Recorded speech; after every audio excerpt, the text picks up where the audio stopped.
हिंदी में यूपीएससी की तैयारी से संबंधित प्रोग्राम्स को देखने के लिए सब्सक्राइब करें स्टडी IQ IAS हिंदी। वो एक कहावत है ना कि डर सबको लगता है, गला सबका सूखता है। हाल ही में अमेरिका के राष्ट्रपति डोनाल्ड ट्रंप साहब के साथ में भी कुछ ऐसा ही हुआ। उन्होंने एक करस्पॉन्डेंट डिनर का आयोजन किया था व्हाइट हाउस में। वहां जो हुआ यानी कि उन पे हमला, उनके जो साथ बाकी लोग थे उन पे हमला, उसको पूरे विश्व ने देखा। उसके बहुत सारे रील्स आपने देखी होंगी, वीडियो उसको आपने देखा होगा।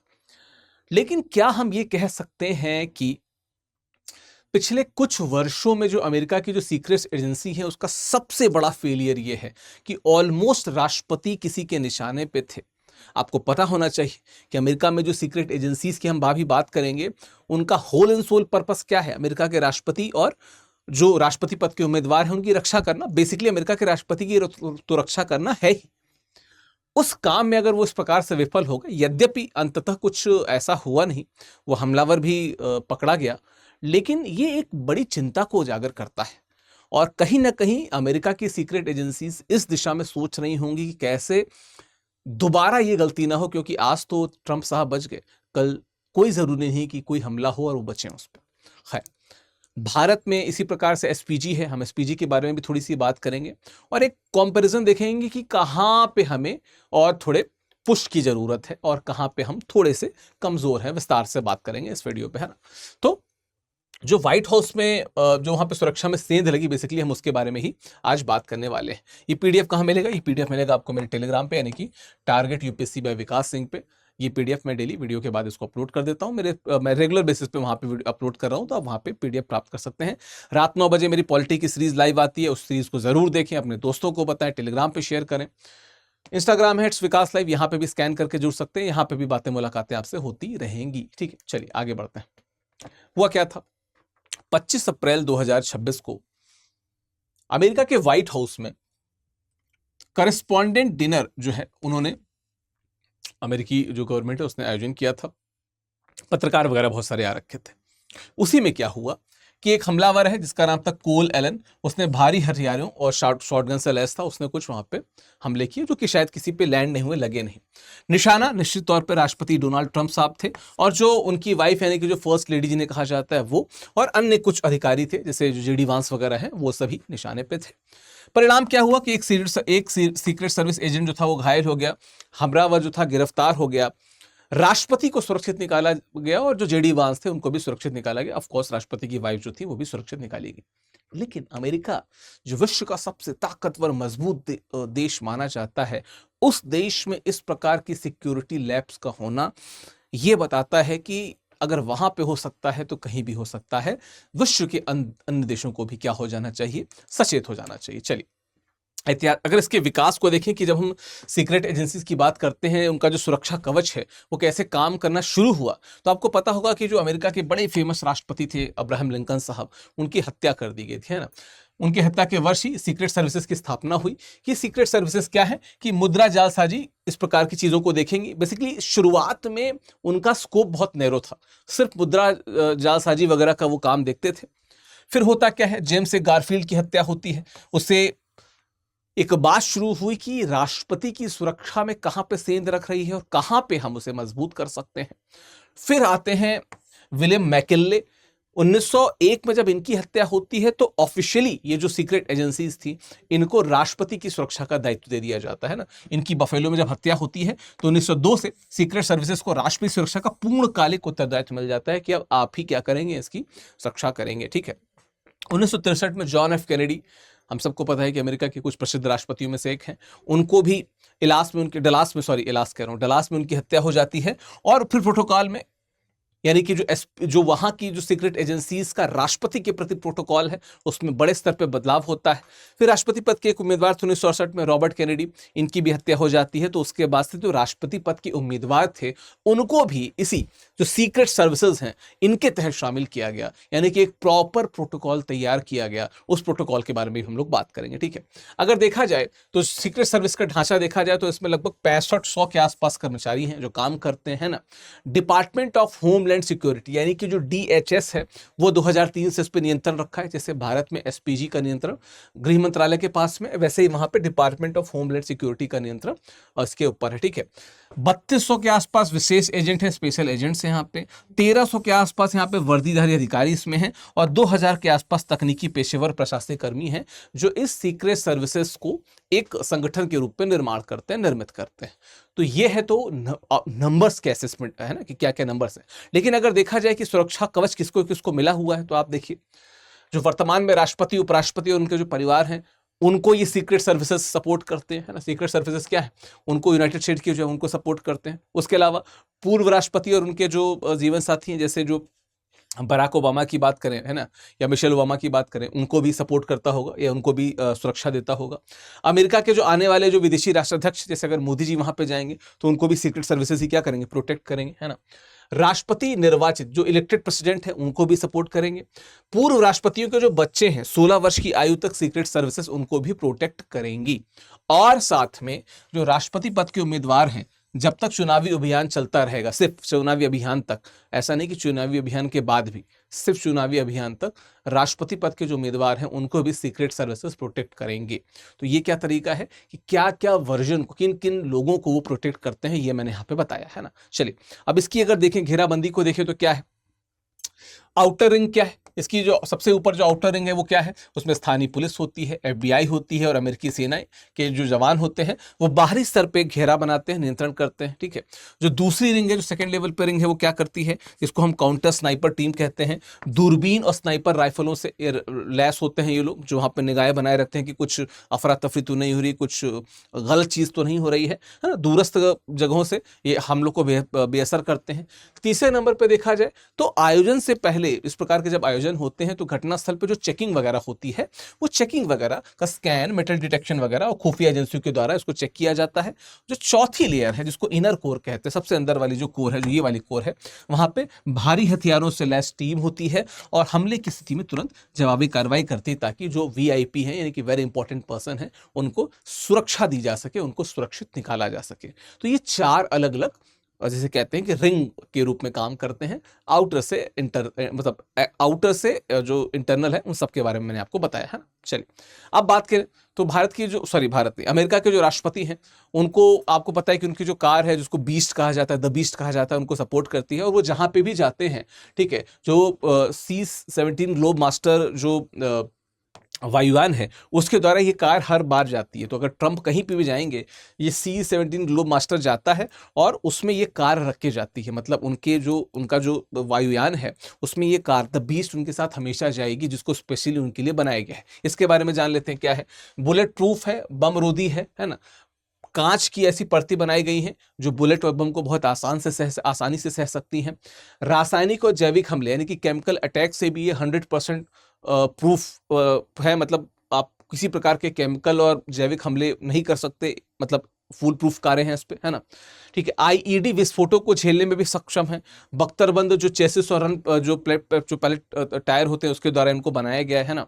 इसके अलावा देखा जाए तो क्या है, आपातकालीन चिकित्सा उपकरण और राष्ट्रपति के ब्लड ग्रुप से का जो रक्त होता है वो भी उसमें अवेलेबल है। मान लो कि रैंडमली राष्ट्रपति को कोई रक्त चाहिए, अब देखिए जो B positive, A positive, AB positive तो मिल जाते हैं, पर जो नेगेटिव ब्लड ग्रुप्स होते हैं वो बहुत कम मिलते हैं, तो उनको राष्ट्रपति के साथ रखा जाता होगा। इनफैक्टली उनके लिए स्पेशली कुछ यूनिट्स रहते होंगे, ताकि कभी भी रैंडम तुरंत जरूरत पड़े तो तुरंत उनको चढ़ाया जा सके। तो ये तो सुरक्षा की बात है। अब देखिए कुछ खतरे और कुछ कमजोरियों की बात कर लेते हैं, है ना, कि दिक्कत क्या है।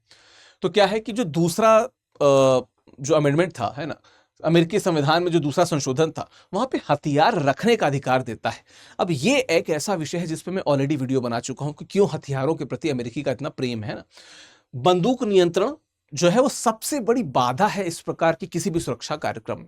उसके अलावा बिना किसी संगठन की मदद के कट्टरपंथ या मानसिक अस्वस्थता के कारण एकल व्यक्तियों द्वारा हमले बहुत बढ़ रहे हैं, जिसको हम लोन वुल्फ अटैक्स कहते हैं, बहुत बढ़ रहे हैं। ये भी व्यक्ति उसी श्रेणी में आता है ना।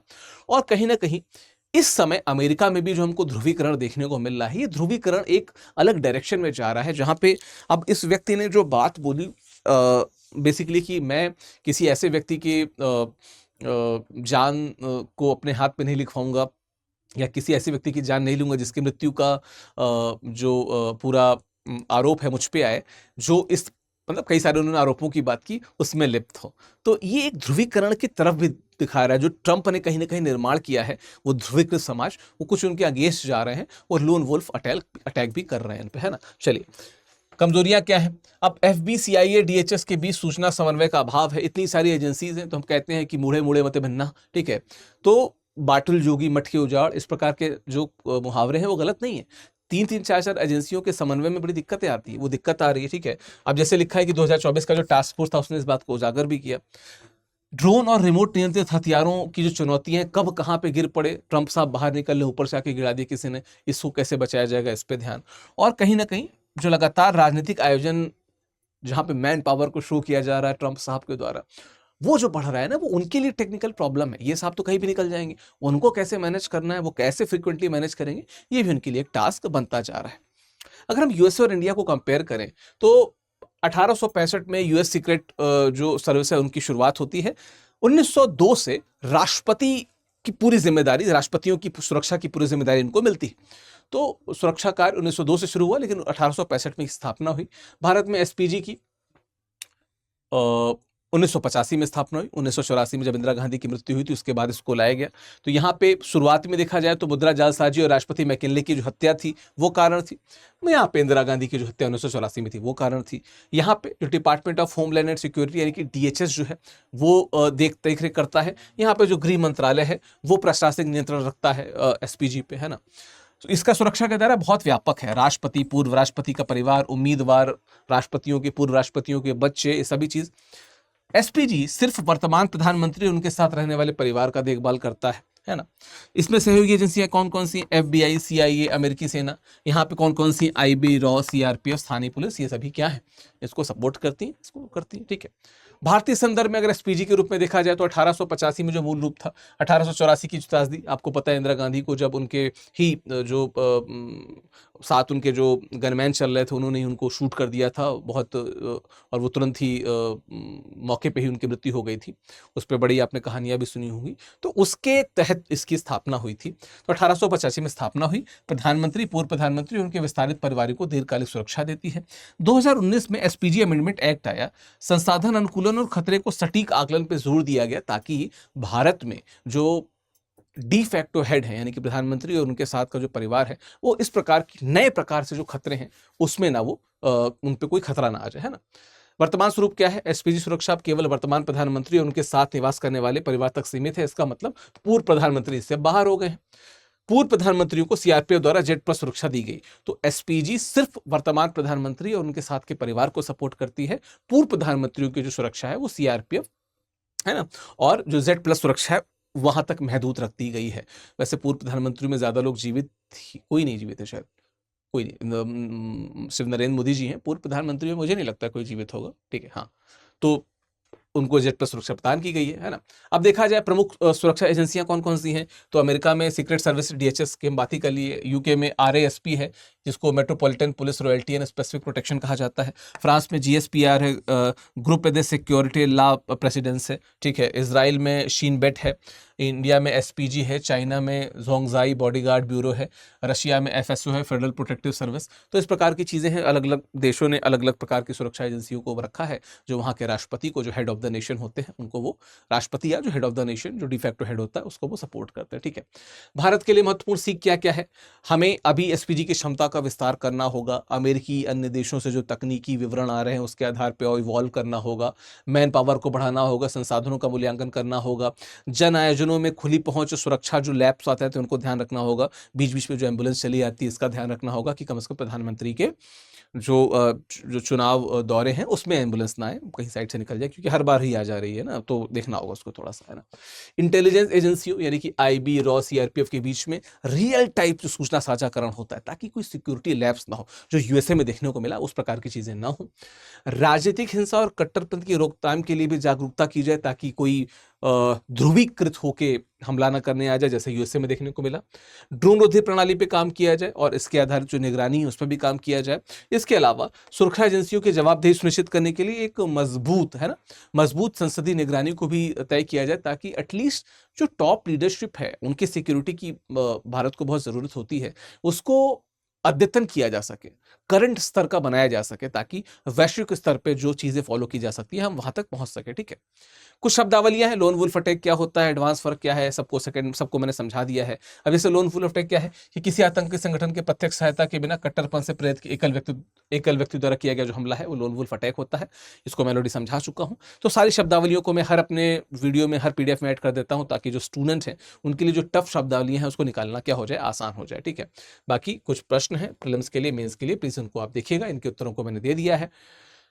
क्या है इसका आगे का रास्ता, कि लोकतंत्र की मजबूती के लिए क्या जरूरी है कि जो हमारे नेता हैं, जो हमारा शीर्ष नेतृत्व है वो भी सुरक्षित रहे, है ना।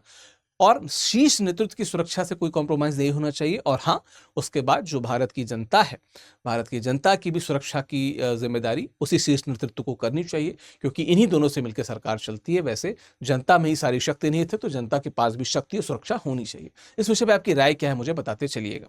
बाकी एक चीज मैं बताता चलूं कि कल यानी कि 30 अप्रैल को जो हमारी सेल है वो एंड हो रही है, खत्म हो रही है। जितने भी हमारे कोर्सेज हैं, चाहे वो निर्माण बैच हो, चाहे वो प्रतिज्ञा बैच हो, या हिंदी साहित्य जो मैं पढ़ाता हूं, सब में आपको 50% का डिस्काउंट मिलेगा। और मिलेगी क्या, डबल वैलिडिटी, है ना। जो मेरा कोड फ्लैश कर रहा है विकास लाइव, इसका प्रयोग करेंगे तो आपको मिलेगा मैक्सिमम डिस्काउंट। ठीक है, निर्माण बैच, प्रतिज्ञा बैच और हिंदी साहित्य दोनों के साथ में। हिंदी साहित्य में पढ़ाता हूं, ध्यान रखिएगा। 30 अप्रैल को बैच में भी एडमिशन क्लोज हो रहा है, 30 अप्रैल को सेल में भी जो है वो जो सेल भी वो भी खत्म हो रही है। तो 30 अप्रैल से पहले आपको जुड़ जाना है। बाकी ये मेरा टेलीग्राम है, ये मेरा इंस्टाग्राम है, स्कैन करिए, जुड़िए, बातें, मुलाकातें, डिस्कशन सब यहीं पे होगा। बाकी मिलते हैं आपसे अगले वीडियो में। इस विषय पे आप राय बताते जाइएगा कि भारत को क्या सीखना चाहिए और क्या लगता है कि इस प्रकार के जो हमले हैं ये कैसे रुक सकते हैं। कमेंट बॉक्स में आपके उत्तरों की प्रतीक्षा रहेगी। Thank you so very much, धन्यवाद। हिंदी में यूपीएससी की तैयारी से संबंधित प्रोग्राम्स को देखने के लिए सब्सक्राइब करें स्टडी IQ IAS हिंदी।